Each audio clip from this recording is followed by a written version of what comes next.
So before we begin, let's start the session with the short prayer. So I'll recite Mangalacharan and I'll share the PDF on screen so you all can recite after me. You can recite along.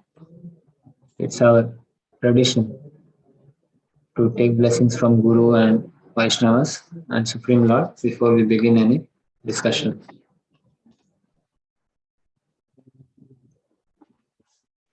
Om Jnanatimirandhasya Jnananjanashalakaya Chakshurunmilitam Yena Tasmai Shri Gurave Namaha Shri Chaitanya Manobhishtam Sthapitam Yena Bhutale Swayam Rupa Kadamahyam Dadati Swapadantikam Vandeham Shri Guru Shri Padakamalam Shri Gurun Vaishnavamscha Shri Rupam Sagrajatam Sahaganaravanathantam Tam Sajivam Sadvaitam Savadhutam Parijana Sahitam Krishna Chaitanya Devam Shri Radha Krishna Padan Sahagana Lalita Shri Shakhanvitamscha Namo Vishnu Padaya Krishna Presthaya Bhutale Srimate Bhakti Vedanta Swami Iti Namine Namaste Saraswate Devi Gauravani Pracharane Nirvishesha Shunyavadi Pashyati Deshikarane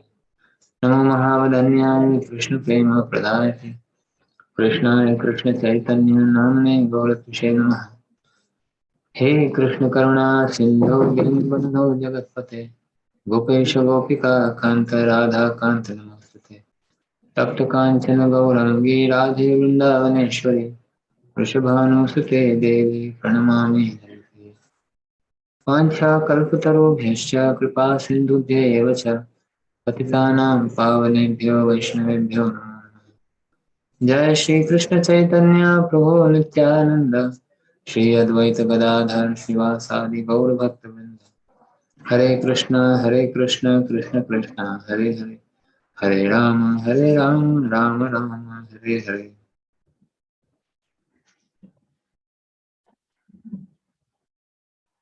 Hare Krishna.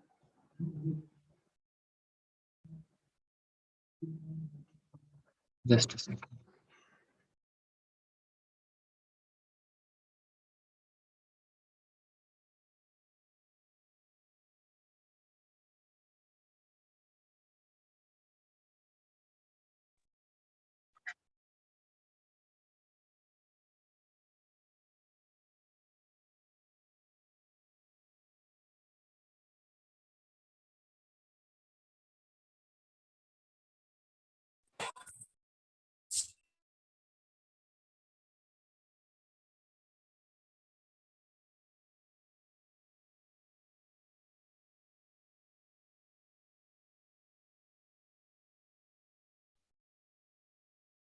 Hare Krishna.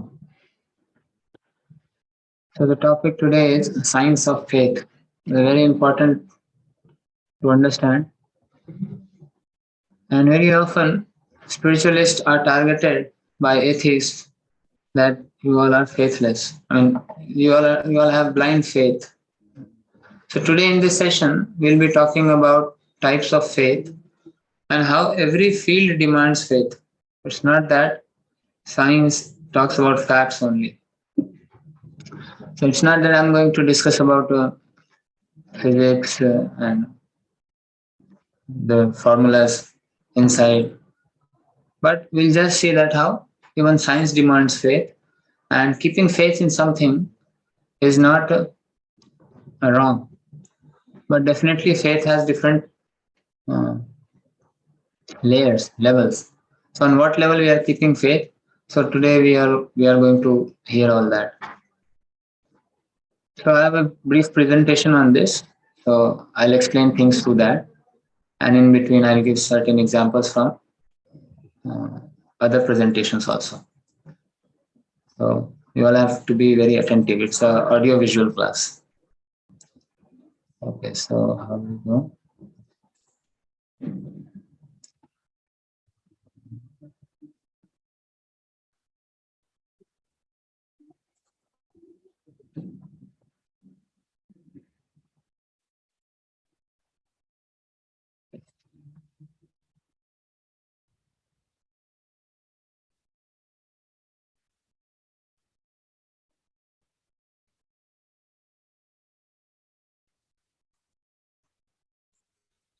The frequently asked questions about spirituality. Can faith be reasonable? Humans are rational animals. We all are humans, but we are rational animals. Rationality is a special feature of human beings. But we see that even animals have rationality. Animals also inquire. But animals' inquiry goes up till these four things only: eating, sleeping, mating, and defending. So there's a very beautiful verse in Mahabharata which says, Ahara nidra bhaya maithunam cha samanyam etad pashubhir narana dharmo hi tesham adhiko vishesho dharme nahina pashubhi samana. So it says that there are four things which are common in animals and humans: eating, ahar, nidra, sleeping, bhaya, fear. Fears means defense. We protect ourselves by constructing home, by taking insurance. Why? Because we are afraid of calamities. So we try to protect ourselves. And then maithun, maithun is reproduction. So these four things are common in all species. But dharmo hitesham adhiko vishesho dharmena hina pashubhi samana. It is dharma which separates humans from animals. Humans can inquire the purpose of life, who is the creator, who is God, why am I here, is there any way out. Animals do not inquire. So that's why Shastras say that dharmena hina pashubhi samana. Someone who is without dharma is as good as an animal. So now when we talk about dharma, when we talk about scriptures, definitely when we talk about dharma, scriptures are part of that. And when we come to the scriptures, people straight away ask, who wrote this? Why we put faith in scriptures? That's a big question.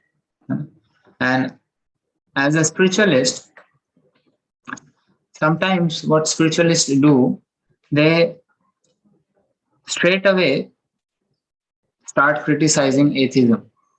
Definitely atheism is wrong. But spiritualists should not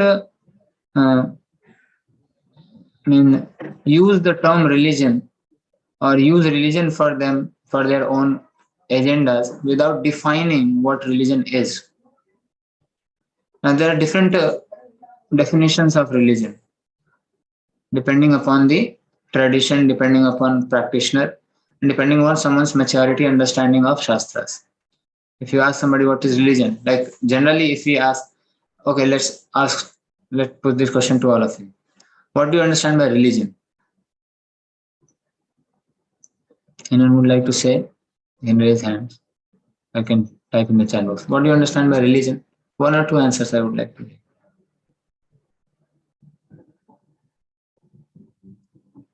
Nobody? So we do not speak in this session, or no? I'm not asking the meaning. I mean Hindi meaning. Religion is definition. Yeah. One who follows certain principles. So Sharan Prabhu said one who follows certain principles, that's the meaning of religion. Now, okay, so let's take this answer. So now if we go according to this definition, Sharan Prabhu is saying one who follows certain principles. So that means the principles can change according to time, place, and circumstances, according to someone's belief, principles will change. And then religion will change. And my principle, if does not match with your principle, then there will be clash. And then we say that religion causes war. So spiritualists should stop defending religion without defining it, without giving its proper definition. And what's the highest definition of religion? We'll come on that also. But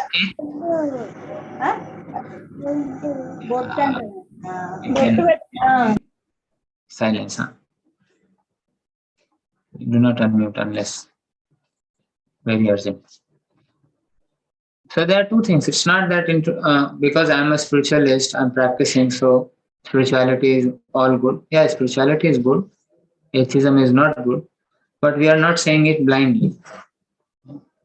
There are proper statements behind this, behind what we are doing. But one thing is there that spiritualists, they should, like in today's scenario, if you see, there's so many things happening in media is showing all that. In the name of religion, somebody behind the bar, somebody is killing someone. So much is going on in the country currently in the name of religion. So religion is a very powerful tool, a very powerful weapon, and it can be used to curb all the evils in the society, but it has to be used properly. So the spiritualist, they should define religion.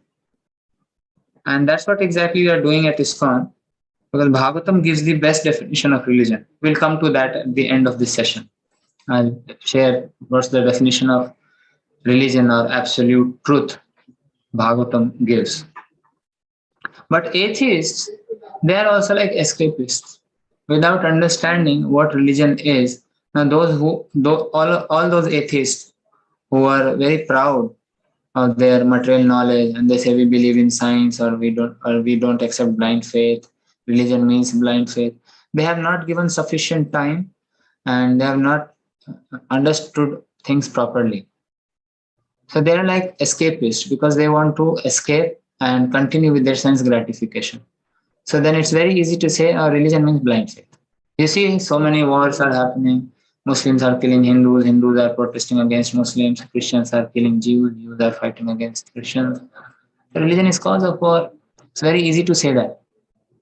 But it's not religion which is causing war. There are political agendas behind, and we all know that. But atheists, they try to escape by saying this. So they also do not give proper time and they do not employ their intelligence in understanding the scriptures. So that's completely wrong. And as a spiritualist also, it's not that because I'm in ISKCON, so ISKCON is best. Why ISKCON is best? Because I'm in ISKCON. So tomorrow if I change the organization, oh, this is best, ISKCON is not best.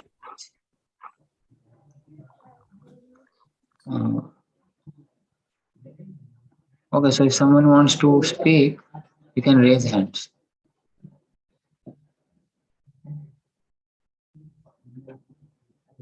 All right. So where it breaks the continuity. So proper definition has to be given. But in both cases, in science and religion, in both cases, faith is very integral. Faith is integral part of this. So usually people think, those who are not practicing spirituality, they think that spirituality means it's blind faith. It's just a belief. But let's see, can faith be reasonable? There has to be reason behind it. So frequently asked questions about spirituality. Now faith, as per dictionary, it is the definition meaning is firm belief, especially without logical proof. That's the meaning of faith. So when we say have faith in scriptures, then people say the scriptures are illogical. And this is exactly what happened to Britishers when East India Company came to India, and especially these Indologists like Max Mueller, Macaulay. Macaulay was not Indologist, he was governor or viceroy, something, government post. So when he explored India, when he saw that people, and in India you will see people having different kinds of practices, not one. There's so much variety in India. We generally think that only Hindus have various kinds of practices, but even in other traditions there are lots of varieties. I'll tell about that later. But he could not understand, and especially before East India Company, if you look in the history, there are many travelers who came to India, took knowledge from this country, and then explained it in their own homeland. Like from China, there is a famous traveler called Wen San. He came and he wrote his own observations. Then there's one famous traveler. His name was Ptolemy. It is spelled as Ptolemy. Ptolemy. So when Ptolemy came to India, he started exploring the cosmological scriptures, Jyotish Shastra. And in Jyotish Shastra, he found, no, I'm not going into that, in Jyotish Shastra. I'm not going into cosmology. I'm still a novice in that field. But thing is, when he started reading the texts which were describing cosmology, so he found various explanations. Because in cosmological explanations found in scripture, there are two different levels. One level is from human's point of observation, and one is from higher observation, from higher realm, demigod's point of view. So, like Puranas, they give description of cosmology from demigod's point of view. Like when, so I'm assuming that you all have little idea of heaven, upper planetary system, lower planetary system, because we all are so-called Hindus. So at least I can include that in discussion. But I'm not saying that we have to believe on that blindly. We'll come to that later. So because I'm speaking, so it should not happen that it's like I'm not understanding at all. So please let me know if I'm sounding like that. So yeah. So Puranas explain cosmology from demigod's point of view. Like from heaven, if Indra looks at Bhumandala from earth, how he sees it. So it is explained like that. And Jyotish Shastra, when it explains from human point of view. That's Surya Siddhanta is one main text, Bhrigu Samhita, Surya Siddhanta, they are main text of Jyotish Shastra, astronomy. So when he found the descriptions of cosmology, so he found it very bewildering. He could not understand, could not grasp it. So he said these are all imaginations. Similarly, there are many Indologists. They were hired by British government, and one of the famous Indologists was Max Mueller. He was from Germany. These Indologists, they came to India, they studied Sanskrit, and they went back to their own country. They were paid by Britishers to misinterpret Vedas. And then they gave the meaning of Vedas. And wherever they could not adjust, they could not digest the facts, they said this is mythology. So this term mythology was coined by them. So they said the Vedas are all illogical. They're the people of India, they have to be taught. And if we teach them English way, if we teach them that English is better, so like that, there's a big agenda. There was big propaganda, and gradually the culture was destroyed by Britishers. So they succeeded in that. What Mughals and Portuguese did not do, Britishers did. So and that's how till today we are seeing the effect of that. The majority of our own population in our own homeland in India, people do not have faith in Vedic scriptures. So they say these are illogical. Science says something else. But when they will study in detail, they will find that there's so much similarity. And in fact, scientists are looking for the same thing which scriptures are explaining. So it's a vast field, and one session is not at all enough. Even 1 year is not enough to explain all those things. So, but I'm touching these points so that we get a feeling that we are not like some bunch of monkeys who are just jumping around, having faith in like something illogical. No, it's very scientific. So we'll see how. So faith means something, firm belief in something which has no logical proof. But if we observe our day-to-day life, faith is a must in every walk of life. In every walk of life. There are some examples we can see. Eating. When we are eating, we are having faith, we are putting faith that the person who has cooked this food has cooked it properly. He has not mixed anything, any undesirable item in that. When my mother brings food for me, I have full faith that my mother wants me to eat healthy food. So this is healthy. When we eat in restaurant, we have full faith that this will not make me sick. And then we eat it. After eating only, we can say, no, the food was, see, I told you, this is trustworthy. Before eating, you cannot prove. Like if you take your new friend to a restaurant, and this restaurant is very well, the friend asks, how can you say that? Are chalo to, let's go. Prove to me before entering the restaurant. So they say the taste is in the, what is they saying in English? The proof is in the pudding. Proof is in the taste of the pudding. You cannot prove the taste of pudding without eating it. So then we put faith in it. After eating only, we our faith is verified. Sleeping, when we sleep, we have full faith that tomorrow morning I'll get up. There will not be any earthquake. My house is secure. There will not be any burglary. Like that. Going to barber. Oh, Krishna. This is such a big example. We just put our head on chair like this, close our eyes, and then we allow barber to use knife, blade. Such dangerous weapons which we don't want to use, means unconsciously. Very cautiously we deal with these items. But we are allowing barber to trim our beard with having full faith in him that he'll just trim my beard, not my neck. So this is also an example of faith. Riding in an auto, you're putting faith in the driver, you're putting faith in the vehicle, you're putting faith in the climate, you're putting faith in the roads. Reading a book, when you pick up a book, you are actually programming yourself according to the author. But you have full faith that this author is explaining the things rightly. And it has happened to all of us. What we studied in school, college, none of us demanded the proof in the beginning. For first few years, we kept on reading, we kept on studying. Later, after coming to higher secondary or senior secondary, some proofs we saw, and then some proofs were still not explained. Some things were still not explained to us. Then when we come to higher education, graduate study, then we see, okay, these things are true. Trigonometry is true. Theorems are true. Wave function is true. Like that. But there are many things which we did not look for the proof initially. We put faith that what teacher is teaching is right. Job and wife.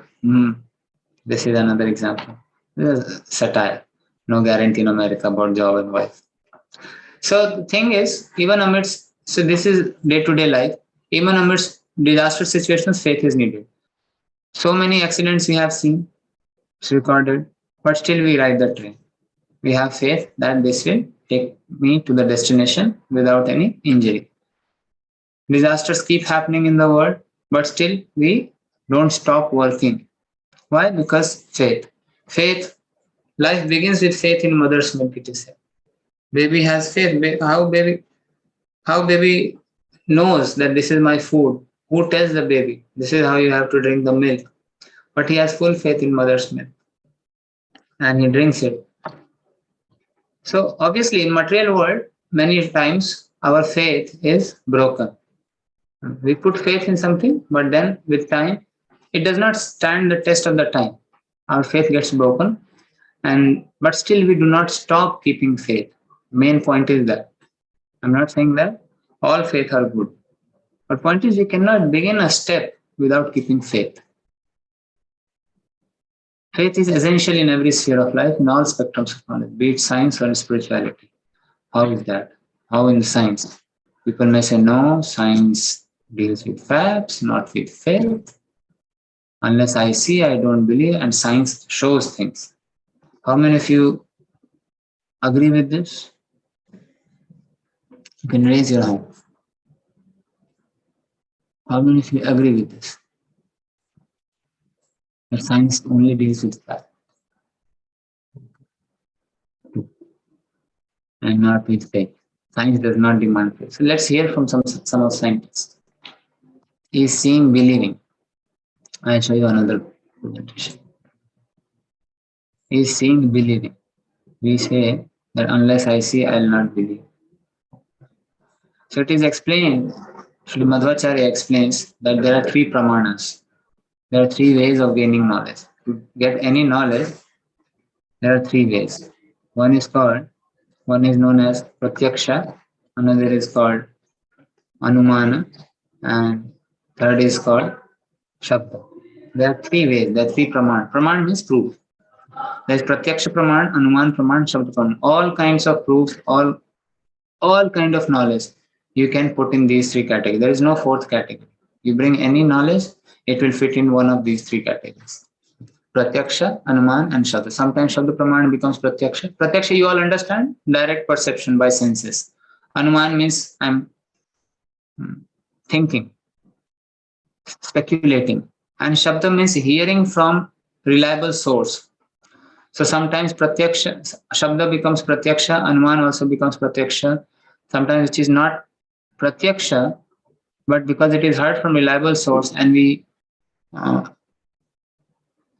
take the next step, accepting the believing in the authority, then gradually it becomes Pratyaksha. So, but there is no fourth category. So when we say that seeing is believing, science shows things. There are many things in our day-to-day life which we see, but still we do not believe. Like what we see, but we don't believe. We are seeing here that train tracks are meeting, but we don't believe. Driver does not believe. He keeps on. He keeps the train going. Otherwise, if we believe on our eyes, we will never move. We will not move an inch because tracks are merging and train will meet with the accident. But we don't believe this because we know this is not truth. Eyes are showing something, but this is just a phenomenon. These are illusions due to some effect in the nature. So we use the intelligence behind. Although eyes are showing something, but we are using the intelligence. If we keep the intelligence aside and just go by the eyes, we will commit several mistakes. So it is with all the senses: sight, touch, hearing, taste, smell. We have got five knowledge acquiring senses, five sense organs, and all of these senses have got limitations. Many times our senses bewilder us, but still using intelligence, higher intelligence, we understand that this is not true. Yeah, these are my senses are telling me that, but this is okay. Now, if we go by smell, that which smells bad is not to be consumed. That which smells good is to be consumed. If we just go by smell without using intelligence, we may end up eating poison because sometimes poison also smells good and medicines smell bad. So we will not take medicines. So we use intelligence, and intelligence is guided by knowledge coming from higher source. You see, this is how we are living our life, and this is true with the scientist also. So in every human being, there are four defects. And in Sanskrit, there is a technical term for this. But these four defects are, before we go into those four defects, let's just look at this example, one example. Like in information and theory in science are also changed, updated, and modified. Why? Because humans possess four defects. Humans possess four defects. By saying this, we are in no way criticizing scientists that whatever they are doing is all foolishness. They should stop doing it. Yeah, I mean, they are all bad. I'm using technology. We all are connected through Zoom, and some scientist has made it. Someone worked on it. So we are not deriding that.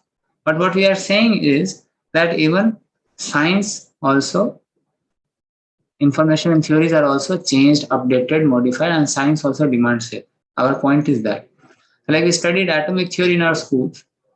Dalton gave one atomic theory, plum pudding model. Then later this model was rejected. Then Rutherford gave his model of a football field that got rejected. Then Bohr came, he gave model like a solar system. But he could not explain that why electrons do not radiate, although they are charged particles and they're moving in a circular motion. So that means there is acceleration. So if somebody is not aware of these things, don't worry. This is not science class, but we are just saying that how atomic theory, this has changed. And currently, this is after Bohr theory, when we come to 11th, 12th standard, we see there is something else. Atom has different model. So these four defects, what are these four defects? These four defects are imperfect senses. Our senses are imperfect. Imperfect means they do not show us complete picture. What we are looking at is just the range of our eyes. We cannot see anything beyond this range, which is known as Vibgya short form. And this is a very narrow range on this entire wavelength scale. There are different wavelengths which you do not see, but still they exist. Because our senses are imperfect, because of imperfect senses, we are put in illusion. And then because of that, we commit mistakes. Many times we commit mistakes, mistaking rope for a snake or mistaking snake for a rope because senses are imperfect. But then the biggest problem is we try to hide it, and that's called cheating propensity. Every human being has these four things: imperfect senses, then because of that, we commit mistakes, illusion, become an illusion, and we commit mistakes, and then we try to hide it. And this has happened in scientific field also. There are many scientific theories which were the which were misguiding. Take for an example. So we just skip that. And this is a very beautiful and deep statement by a Nobel Prize winning physicist Eugene Weiner. What he points out is, now we say that okay, our senses are imperfect, but we will make instruments which will complement and which will increase our range of vision. I'll use telescope. We'll manufacture better telescopes. So Eugene Weiner says, he said, even if we photograph stars using a big telescope, eventually we have to take in by our senses what the photo shows. And then furthermore, without our senses, we cannot handle a camera like our working senses. So whatever is amplified or refined, that knowledge is no more perfect than our imperfect senses. It's just imperfection magnified. That's all. Because there are higher dimensions to this creation.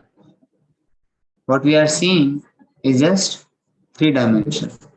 So these are all explained in Vedic literatures. So because of this, we come in illusions. There are many things. I'm skipping that right now. Like in research, science is a field where there are continuous researches. So you all must be aware of several examples, several such cases where scientists said something else before and then later they said something else. Like in defense, I come from a defense background.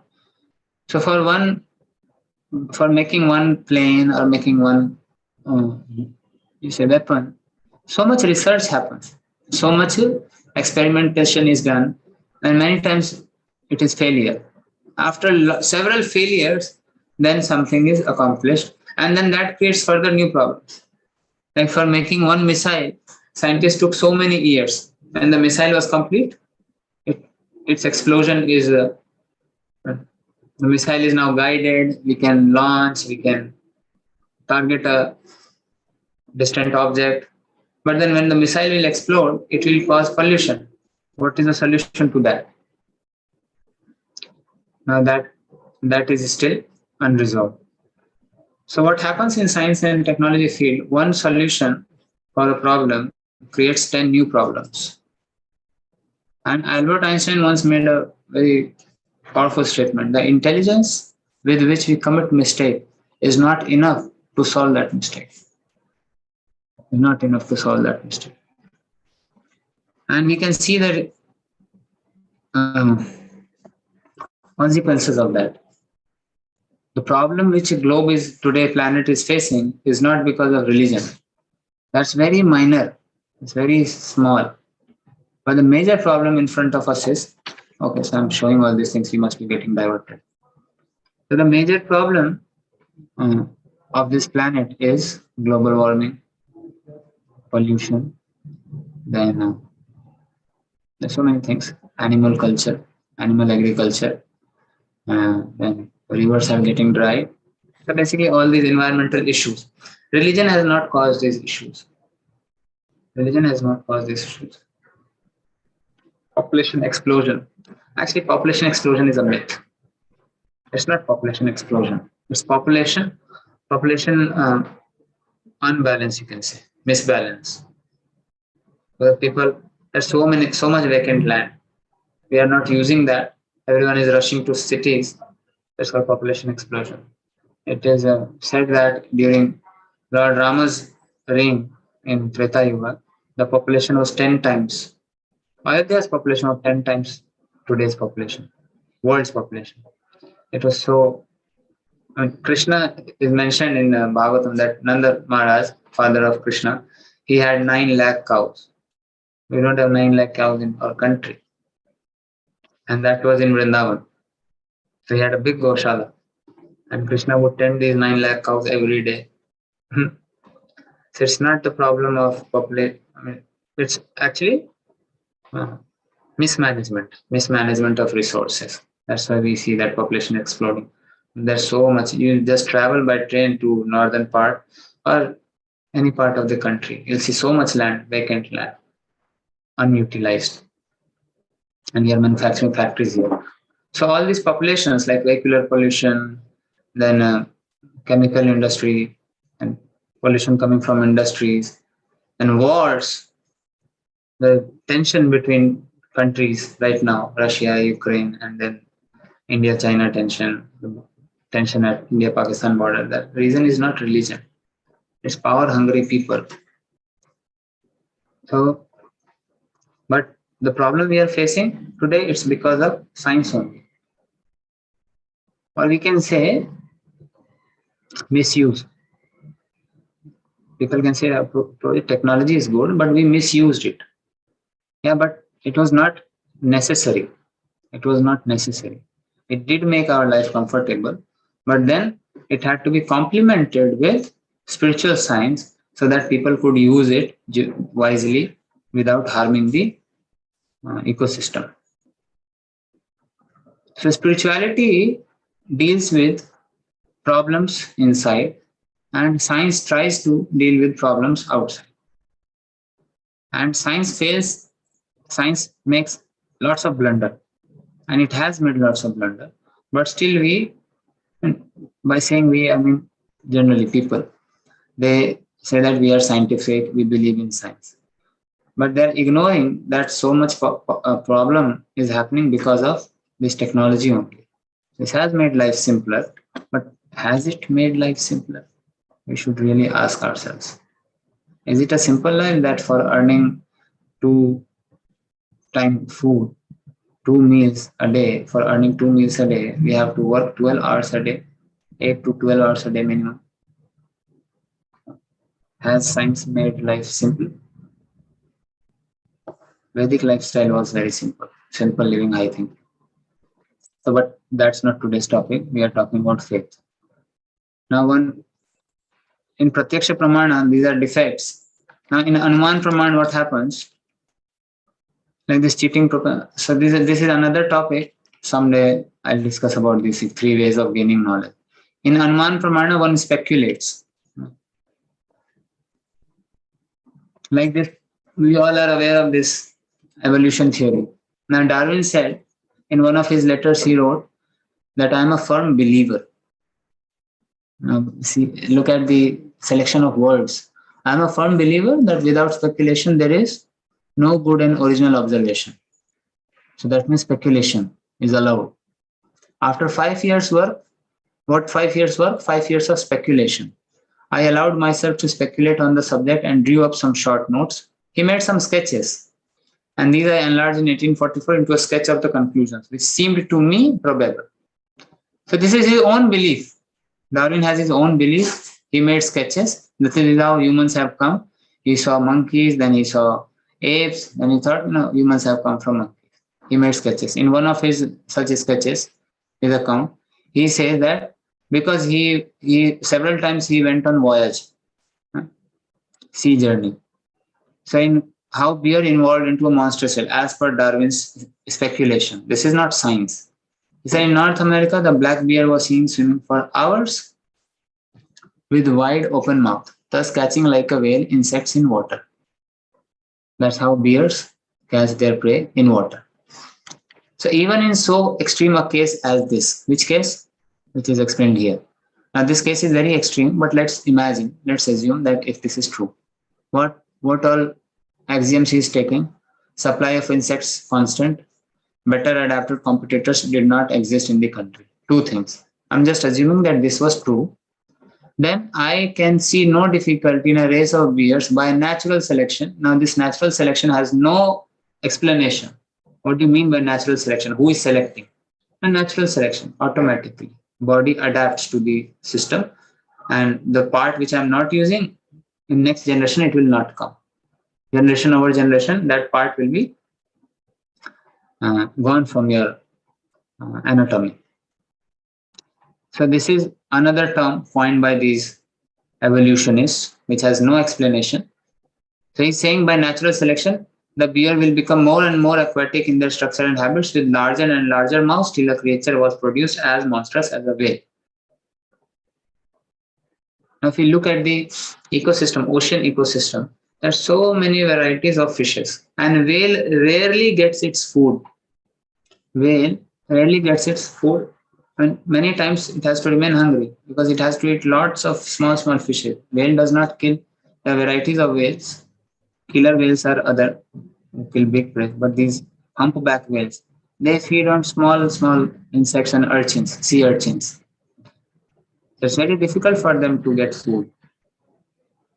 But this is how Darwin speculated that bear became whale. So then bear should not have existed. Now in that region, bear became whale. But then whales, they travel all over the country, all over the ocean. It's not that whales are restricted to one portion of the ocean. So this statement has no proof. This is just his own belief. And although I have not read this book, I'll frankly admit, but here is the reference. You all can cross check it. So as I heard from my authorities when I was attending one session, so it was told, the speaker told that because he was in that field, said 800 times, at least 800 times Darwin has used this word, I believe, in my opinion. So this is not science. You cannot call it science. So that's the problem. That's Anuman Praman. It may be true, it may not be true. Like there's some sound coming up right now. I can hear some sound outside my office. I can just imagine that someone is playing some music or someone is talking. So that's my speculation. But that the truth I'll come to know only when I open the door. Or if I call a reliable person whom I trust and he tells me that Roji, someone is watching movie or somebody is playing something or two boys are talking. Whatever.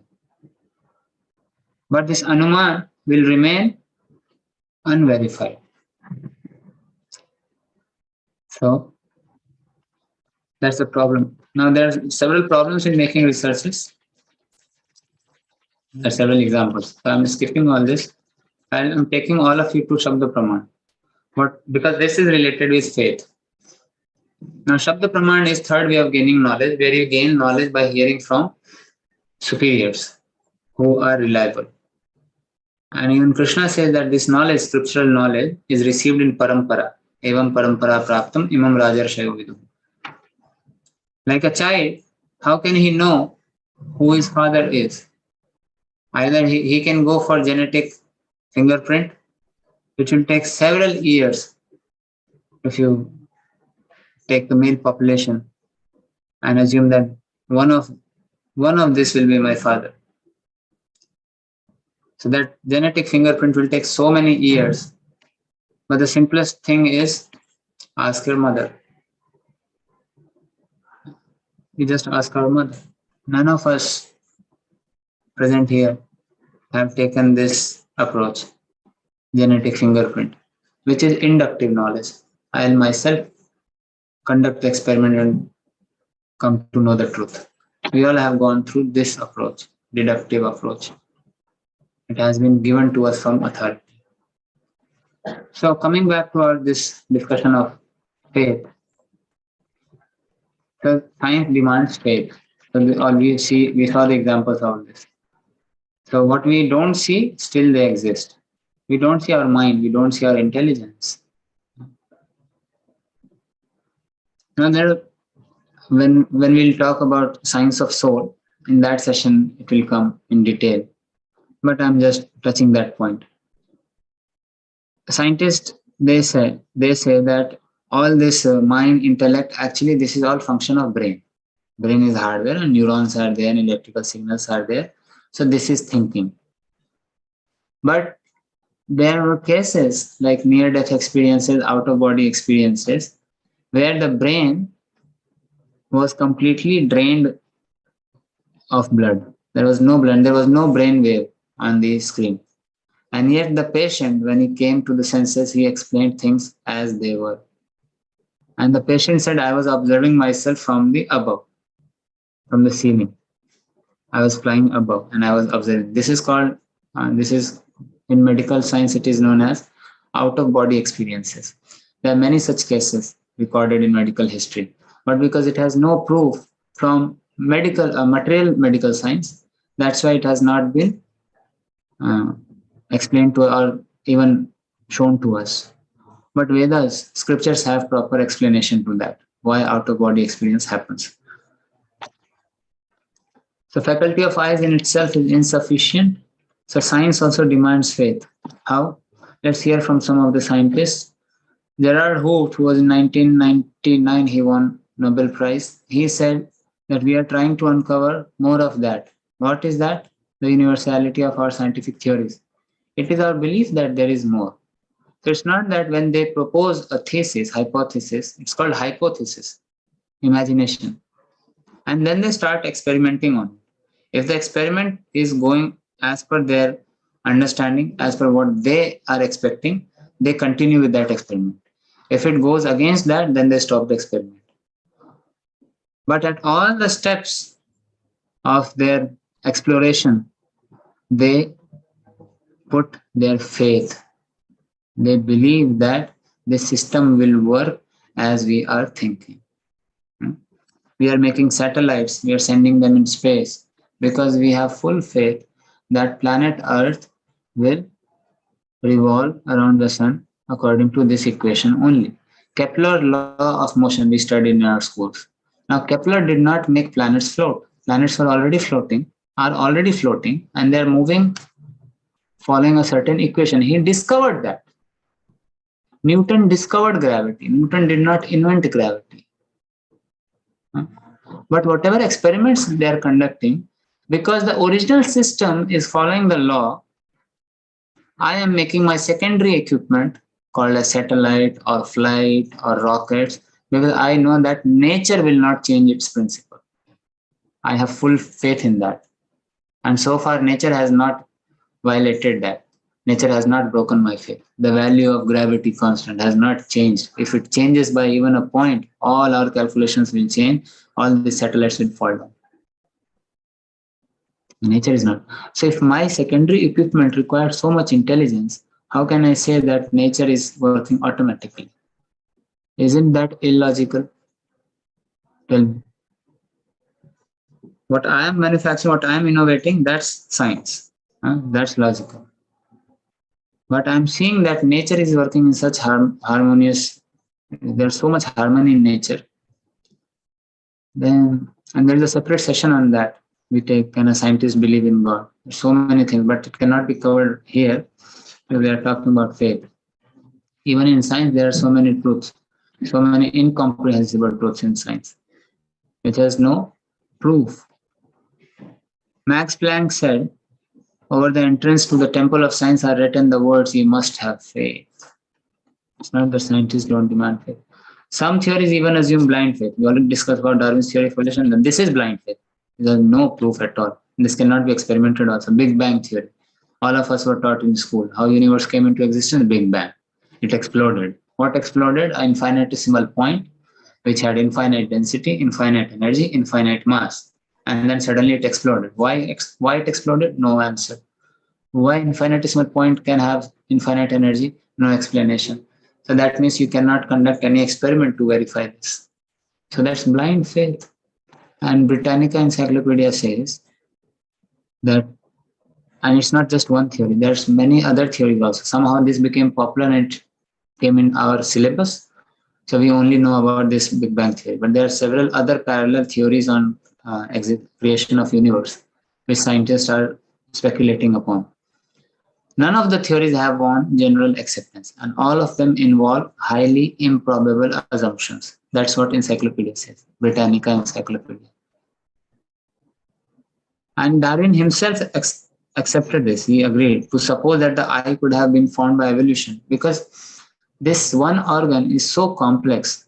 Now, all organs are in fact complex, but this is more complex, eye. You see, if you have any experience of digital cameras, zoom in, zoom out feature, especially these DSLR cameras, which YouTubers and video creators they may use to blur the background, focus on one subject. You all are aware of that, right? So now if you look at the eyes, this is such a greater focal length. Now zoom in, zoom out capacity. We look at your hands, it will automatically this area will come in focus and the background becomes blur. Background becomes blur. And that same principle, that same phenomena they put in camera, and that's how this came. DSLR. That when I am talking, only my face should be clear, but rest everything should be blurred, so that viewers can focus on me. How this idea came in the creators and whoever was making the camera. This idea came from nature. That when I am looking from my eyes, using my eyes on an object, I'm focusing on that and rest everything. If you just observe, it's all blur. So they said if this phenomena can be implemented in a digital device, then it will be so good. But in nature, it is already existing. And it's autofocus. You see the capacity of eye, autofocus. You put your hand here or here or here, it will automatically focus. And there is just one lens. In camera, you have to put so many lenses, different lenses of focal. It's so costly. But tiny eye has got such facility. So this cannot come by evolution. And he confessed that this is absurd in the highest degree. Science itself requires faith. Charles S. Towns, he developed laser, which we are using in our electronic devices. We don't know our logic is correct. I have a faith that the world is what it seems like, and thus I believe you are there. I can't prove it from any fundamental point of view. There are many other statements by scientists, which we cover in other sessions. This is another funny statement by Einstein. Tell a man that there are 300 billion stars in the universe, he'll believe. Tell him that a bench has red paint upon it, he'll have to touch it to be sure. So, but faith has now come to the main explanation, blind faith and reasonable faith. Science does demand faith. In fact, every field demands faith, but faith has to be, but before putting faith, we have to have a reason. It's not that we are putting faith blindly. So what is blind faith and reasonable faith? Blind faith is just, it has no basis. You're just accepting it or even rejecting. In fact, rejection also is blind sometimes. If I say that spirituality is blind faith, these people who are reading Bhagavad Gita, they are blindly following it. If I reject Bhagavad Gita without reading it or without hearing from proper sources, that rejection is also blind faith, because I have faith that this Bhagavad Gita is wrong. That's my faith, and it has no basis. Did you conduct any experiment? Did you go through the book? No. Then how can you say this is useless? This is not practical. That's called blind faith. So blind faith does not mean accepting things blindly. It also means rejecting things blindly. So both have no basis. But in reasonable faith, before putting faith in someone or something, we see several things. It has to be sensible and it has to be verified. Sensible faith means we see the credentials, we see the reputation, and then we look at the diagnosis of that system. And then when we see the result, then that faith gets verified, and then we ourselves become the preacher of that faith. Take for an example, taking medicines from a doctor. Now, when we are sick and we are recommended by our friend or relative or parents that go to this doctor, or we are taking you to this doctor. Now that faith cannot be blind. Obviously, if I'm taking medicines from any person who has dressed himself like a doctor, then that faith is blind. Someone was walking on the road and he was dressed like a doctor. Maybe he's coming from a costume show, fashion show. Or somebody has chemist shop, or he has a shop of medicines. He must be knowing all the medicines. So if I'm taking medicines from him, so that faith is blind. It has no basis. But when we go to a doctor for treatment, we look at his credentials. his degree, where from he got studied, from for how many years has he been practicing, his reputation in the market, how many people are coming to see him, coming to get their treatment from this doctor. And then when we ourselves take the medicine, and then the process, when the doctor recommends medicine and he tells us, do this, don't eat this, precautions. So medicines and precautions, both. When we take both, and then when we get cured, then my faith in that doctor becomes strong because I personally have seen the result. It is still subjected to the test of the time. Not all doctors are successful. When every doctor is successful every time, that's not true. When big doctors fail sometimes, but still some sensibility has to be there. We look at his degree, we look at his reputation, and then we take medicines. When we see the result, then what we start doing, we start preaching about that. We become a agent, networking agent of that doctor. That's how preaching is done. We are preaching Bhagavad Gita not because I am born in a Hindu family or we were born in Hindu family. That's why we are preaching Bhagavad Gita. Tomorrow, if I accept Islam, I'll start preaching Quran. Now that is called blind faith. That's a dharma. The proper word of dharma is not religion. Prabhupada explained. Religion is not the proper word for dharma. But I've seen the result of reading Bhagavad Gita, following Bhagavad Gita. So the results have satisfied me, and I'm trying to preach it. I'm still exploring.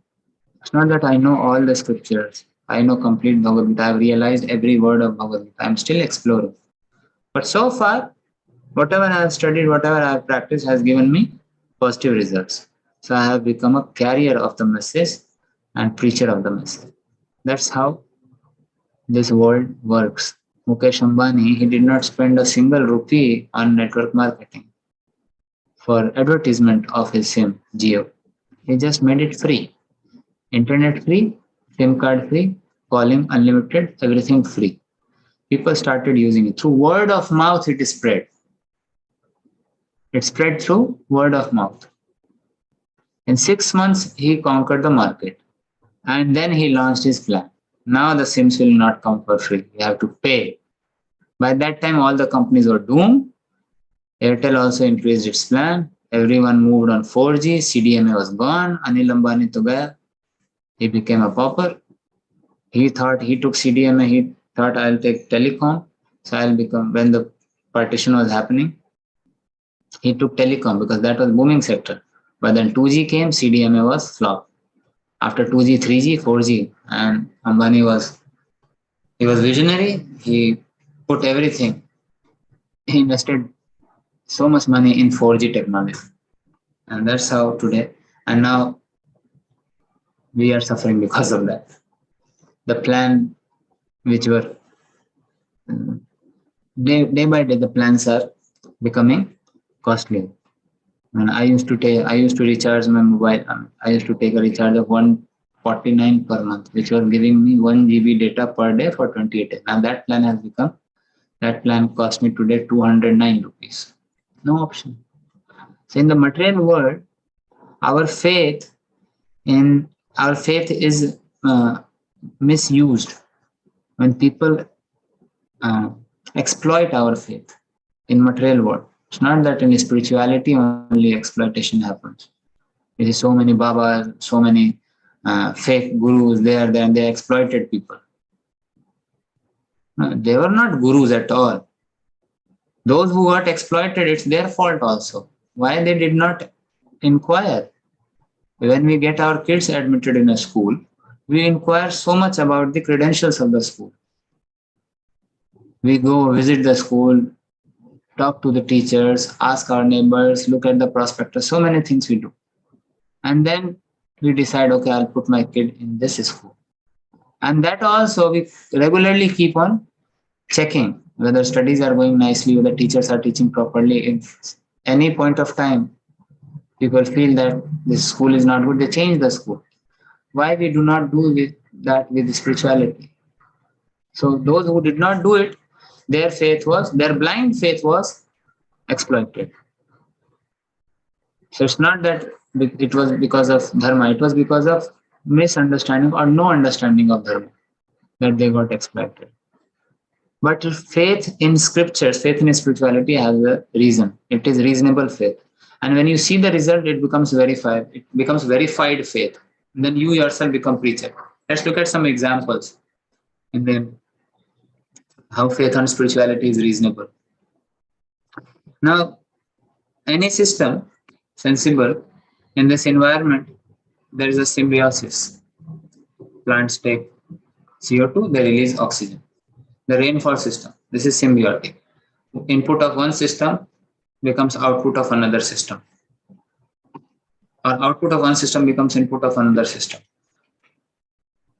So this symbiosis, which is existing in the nature, we think that this is happening on its own.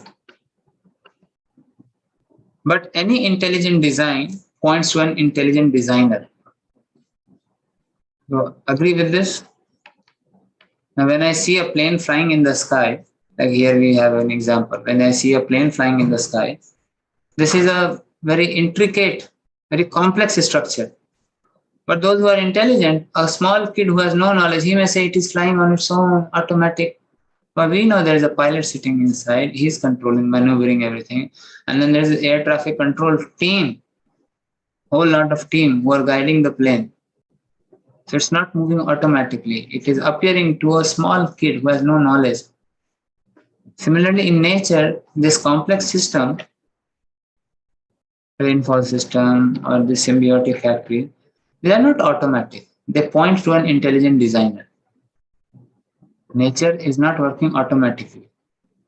We think it is automatic because we don't see the hand behind it. But Kelvin once said, if you think deeply enough, you'll be forced by science to believe in God. And there are many philosophers who praised Bhagavad Gita for its philosophy. You can find these statements you all must be having Bhagavad Gita as it is with you. So we have put these statements in the first page of that book. So I was talking about this astronomy, Surya Siddhanta. Some examples we have taken here. Surya Siddhanta says distance between Earth and Moon visible from, this is relative distance, 253,000 miles, and modern measurements. So you can see the closeness of what Jyotish Shastra is explaining and what modern measurements are explaining. So these are credentials of our Vedic culture, Vedic knowledge. We have Ayurveda. Definitely what we are seeing in the name of Ayurveda is just say 10% of what was there. Several texts are gone, medicine knowledge is gone, because knowledge in earlier times was passed on. And they did not have paper like we have. They did not have digital storage. It was written on bark of the trees or things like that. So many texts got lost. And there were several reasons. Some were burned, some were stolen like that. So in what we have in the name of Ayurveda today, it's just 10%, you can say. I'm just speculating of what was there in ancient time. But from the text only, what we have right now in our hands, we see that in 2600 years ago, Sushruta performed operations like cataract, artificial limbs, fractures, urinary stones, these kind of operations he performed. Cherub consolidated Ayurveda 2500 years ago. In fact, Ayurveda is the only branch which claims to cure the disease from its root. Allopathy is all suppressants. There's Sulba Sutra, which gives Sulba Sutra is the portion of scripture which talks about making sacrificial arenas and constructing things. The knowledge of mathematics is there. Yoga Sutra gives knowledge of meditation. The Sanskrit is such a powerful language, older than any language, and many years back, scientists said this is suitable language for computer software. Because few words can carry lots of information. Vedic truths. Plants have life in 84 lakh species of life. There are 20 lakh varieties of plants. Vedas already say that. It was later proved by Jagdish Chandra Bose. Cow dung is pure. Later they discovered its antiseptic qualities. Vedic prophecies have come to be true. Bhagavatam was written 5,000 years back. Ashoka, Buddha, Christ, Muhammad, they're all predicted in our Vedic literatures. And gradually they appear. So similarly, Vedas, they give some knowledge, and Vedas also have axioms. Like science has axioms. There's several axioms in science. Like you all must have studied Euclid's axioms. Axiom is which does not have proof, but later it is verified. Similarly, science also, spirituality also has axioms. So it's not that we only spirituality demands faith. Even science demands faith, and it is tested every second. It is tested. Our faith is tested. Similarly, for spirituality, the experiment is the practice. The experiment in spirituality is the practice. What we are doing, like this is our instrument. If you have to conduct an experiment upon some theory in physics, you will go in physics lab, use the apparatus equipments in physics laboratory. You cannot use physics laboratory's equipment to conduct a chemistry lab experiment, right? Similarly, in spirituality, we have our instruments, and this is our first instrument. It is called beads, chanting beads. So we are chanting the holy name. We are reading the scriptures, which is coming from authority, not any Tom, Dick, and Harry. It's coming from bona fide source, acharyas, gurus. Prabhupada has explained, he has given purports. We are reading that, and we are trying to implement that in life. And when we are seeing the positive results, we continue with that. And side by side, we preach also. So it will not be any offense if I say that tomorrow, if there is any better book than Bhagavad Gita, I'll stop reading Bhagavad Gita. If any one of you are devotees here, several of you are devotees, all of you are devotees, in fact. Some I recognize also, they come in morning program. So if I say, being a member of ISKCON, that I am reading Bhagavad Gita, why? Because Bhagavad Gita is scientific. Tomorrow, if some better books come, I'll stop reading Bhagavad Gita and start practicing that. So I'm not at all unfaithful or disloyal or unchaste to my organization, to ISKCON. Why? Why is that? Because if I have faith, because if I have firm faith that Bhagavad Gita is word of God, so definitely no one can give better knowledge than no one can give better knowledge than Bhagavad Gita other than God. Only God can give better knowledge than Bhagavad Gita. So if I accept Bhagavad Gita as word of God, and something is better than Bhagavad Gita, then that will also come from God. So then God himself is giving better knowledge. So I'm practicing that now. So I am reading Bhagavad Gita, I am practicing Bhagavad Gita because it is very scientific, very practical, and so far it has given me good results. And the principles in Bhagavad Gita and Bhagavatam are so universal. I'm already out of time. I've taken more time than I was given. So I'll stop here. If there are any questions, you can ask. There is one thing which I wanted to show, the definition of absolute truth. That is a very deep statement. You all can meditate on that later. But right now I don't have time. If you all allow, then I can show that.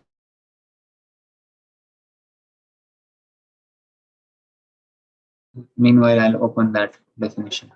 So if anyone has any question, they can raise hands or they can type in the chat box. So basically what we discussed today was faith. Science and spirituality both demands faith. There is blind faith, there is reasonable faith. In blind faith, there is no basis. In reasonable faith, we see the credentials, the reputation, and then when we practice it, when we take the next step and see the result, it gets verified, and then with that verified faith, I become a preacher of that faith. And it happens in science also, it happens in spirituality also. So we all are seekers. We are known as sadhaka. I am a sadhaka, seeker. So like that.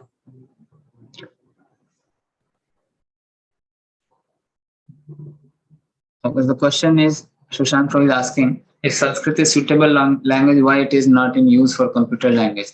That you have to ask those who made this statement. I did not make that statement. It was published in Forbes magazine. I showed you but because it's a very deep language. One reason which I can say is because just to get a basic understanding of Sanskrit, just to become a basic literate in this language, it takes minimum 12 years. Now to master that language, and there is not one dictionary in this for this language, Sanskrit. So this language is so deep. So those who are computer programmers, they have to first study Sanskrit for so many years, and then they have to put everything in Sanskrit for coding. Now what we are coding right now is in English language. Anyone is from software field, you must be knowing that machine language is just 0101 binary. All our programs, whatever we are typing, whatever I'm clicking here on my keyboard, the button is generating an electrical signal. That electrical signal is interpreted in the circuitry as the state of the transistors, and then it gives some output, and that output is now that other electrical signal is then shown on the screen in different form. So for me, it's just I press this button which has H imprinted on it, and I saw on the screen H. So I'm just seeing the upper layer, but inside there's so much things happening. I don't see that. But the language I have used for developing this is called integrated development environment, where you code something and then you translate that code in machine language 010101, which the machine understands, and then you put that program in your transistor or IC chip, and then that chip works according to that program. So then someone has made that integrated development environment, someone is working on the code. So there are different levels of developers. So English is popular language, it has been popular, and so to completely change that and then put a new language in use, it's a very time consuming task. It cannot be achieved in just few years. The entire system has to be changed, you see. Like in ancient times, in Vedic times, they had knowledge of physics, chemistry, but everything is written in Sanskrit.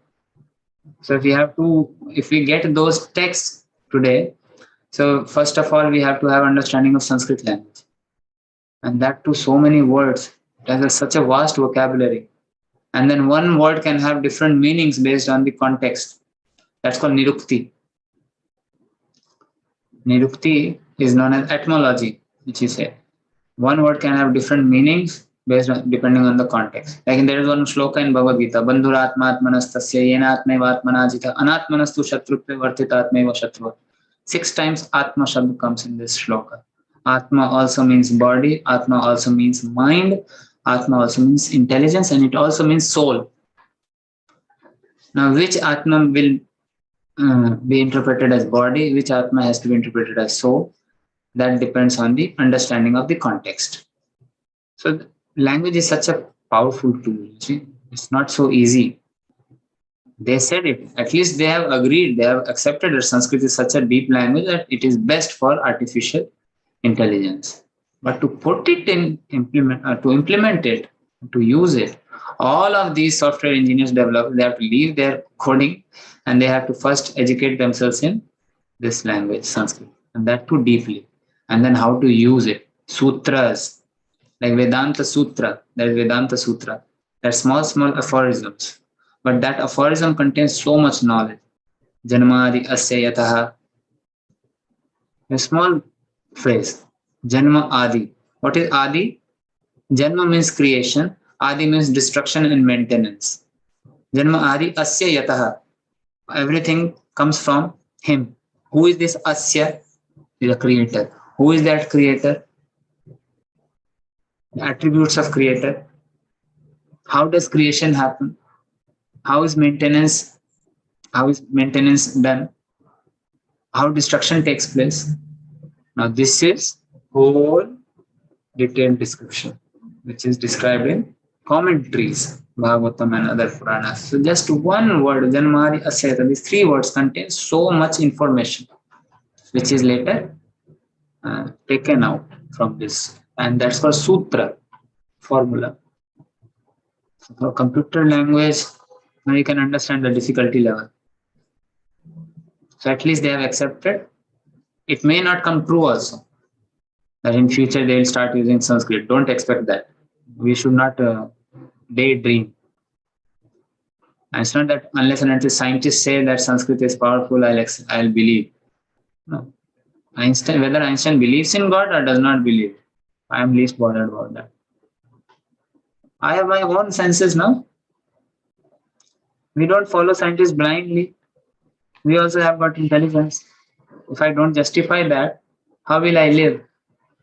Right? So personally, start following personally. And you all are practicing nicely. All of you are chanting. You all must be seeing the result. That's why we are here. We want to hear from Bhagavad Gita.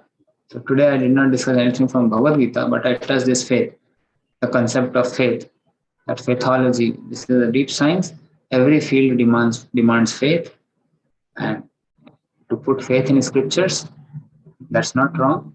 But then with time it gets tested, and if it is standing to the test of the time, we should continue with it. And that is what has happened with Bhagavad Gita and Srimad Bhagavatam. Other scriptures, which is Karma Kanda and other traditions also, they could not explain, they cannot explain things properly. So that's why we study Bhagavad Gita and Bhagavatam. These are pinnacle of Vedic literature. All right, any more questions?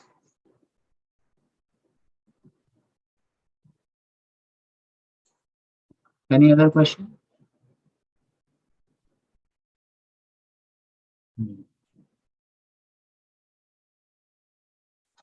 Okay, so I'll stop here. Thank you very much. Did everyone understand what we discussed today? At least you can acknowledge this question by raising your hand or putting in chat box. Did you find this session helpful, useful?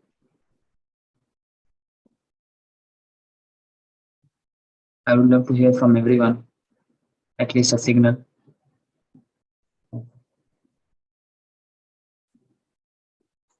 Thank you. Thank you very much.